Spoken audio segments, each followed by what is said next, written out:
Hey, thanks for being a part of the conversation. This is Forest Stories.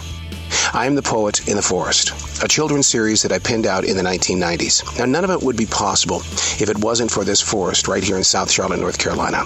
I talk about it so much that I thought maybe it's time that you get to know what has inspired me for 30 years. Thanks for being a part of the conversation. Welcome back to the forest. It's fall time in Carolina, inside this beautiful forest.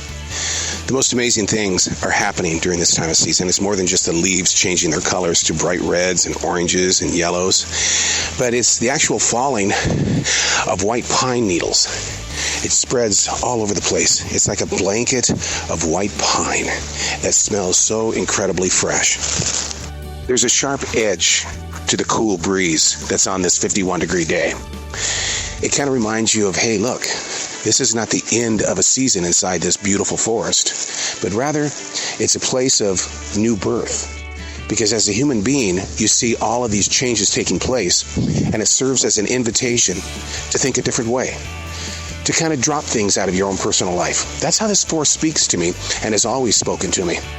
So when I walk through these trees, and I hope you can hear the wind in the background, because the birds are silent right now, and I think it's because they too are listening. The migrating birds have started to move in, and with them will come a lot of clutter. I mean, they like to make a lot of noises, and sometimes I think the screaming crows, they tend to want to holler back, but they don't know the language of the crow. We in this forest do, because we live with them every day. But everything seems so bright and brand new on a fall day, when so many people have always said, well, everything is dying. Think of it differently.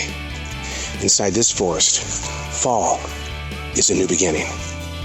Hey, thanks for being a part of the conversation.